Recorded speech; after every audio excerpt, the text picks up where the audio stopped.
Hello everyone. Today is July 28th, 2025. It's approximately 11 a.m.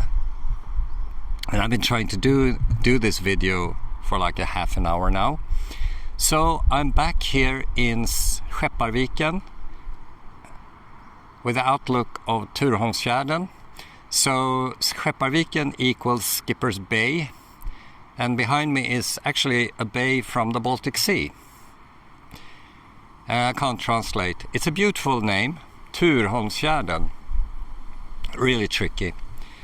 So I'm, as usual, half naked for sunshine and barefoot for grounding. This is very simple, actually.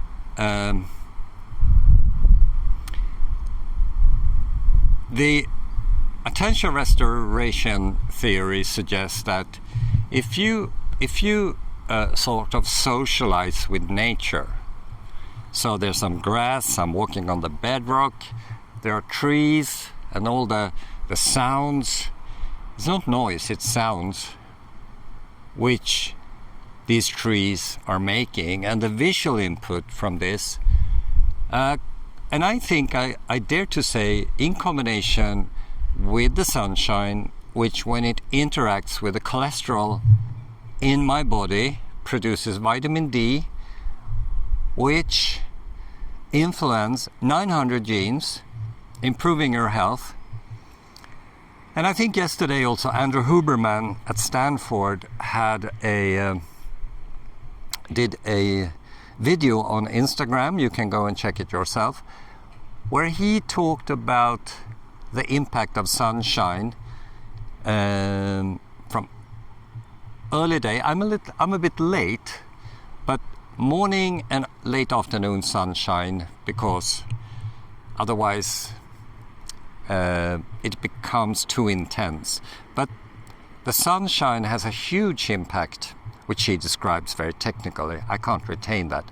I urge you to take a look at that. So today I plan to continue, need to scratch my face, from yesterday's talk about how to use surprise to change your health status, physical or health status, from negative to positive. And of course, you can't surprise yourself, so I need to add something to that. But before that, why I talk so much about health status, mental health issues and physical health issues, when I'm typically research executive functions and prospective thinking, is that they represent opposite poles. So when your mind is working as it should be with mental harmony, your executive functions it works for you in a good way. You apply prospective thinking. When you disable yourself, or you are disabled, executive functions and prospection do not work as it should, and you delve into depression, anxiety and stuff like that, and maybe some more complex disorder.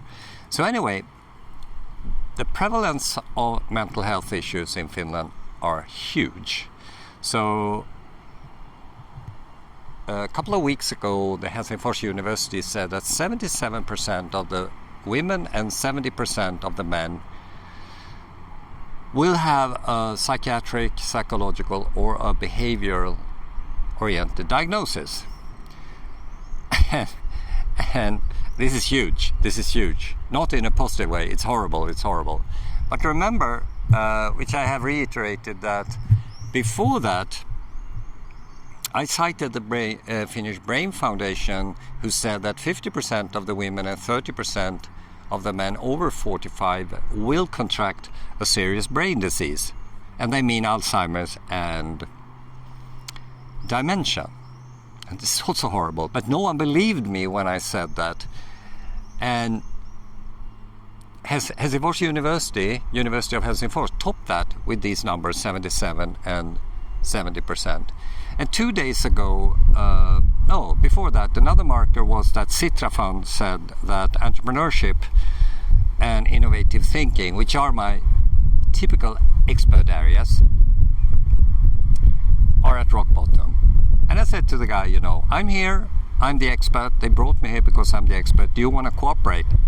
This guy was not from the Swedish-speaking part of Finland. He laughed and said no. And the consequence of that rejection of Swedish-speaking experts is in the numbers. So Finland hasn't made any money for the past 20 years, and 2 days ago Finnish media reported that the economy is back on 1996 years level. That's pre-Nokia. Nokia was had such a huge positive impact. So when they went into decline, so did Finland. So huge prevalence of mental health issues, completely absence of entrepreneur thinking and in entrepreneurship and innovative thinking, and the economy is bad. So what has that to do with surprise? Trying to connect here. Well, as I said, you can change your mindset with surprise, but you can't surprise yourself, can you? So what I need to add is that you can use what I call self-mental training to mentally prepare you to be surprised in a positive way. So if someone give you a bad advice like let's try this drug or let's jump from this rooftop, no, that's not what I'm talking about. But if you say for example, I take my own offer and said join my training, pay me to be your coach, and that will likely improve your life. Most people I talk to over the decades I've been doing this have been in rejection. Some people have, it's too shady here, some people have had this open-mindedness and accepted my offers, and they pay my rent and they improve. So it's like a win-win situation. So the point made from yesterday is that prepare to be surprised in a positive way by using mental training. When you wake up in the morning, you have to tell yourself that if something good happens today, if I get an offer that will change my life in a positive way, I should consider it. Because it doesn't happen, it's not about my offer in isolation, because it's about any person you meet who have a good idea. Okay? I can talk more about this evening at 6 p.m. as usual, local Finnish time.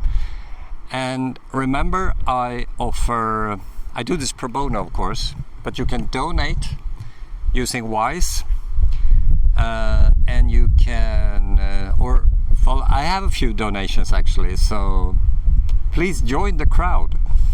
And you can also bring about some people to buy my masterclasses. I'm pretty sure it's going to improve your life. And you can also join me for coaching in smaller groups, 4 to 5 people. It will pay off in the long run. So maybe we see each other tonight. Bye bye.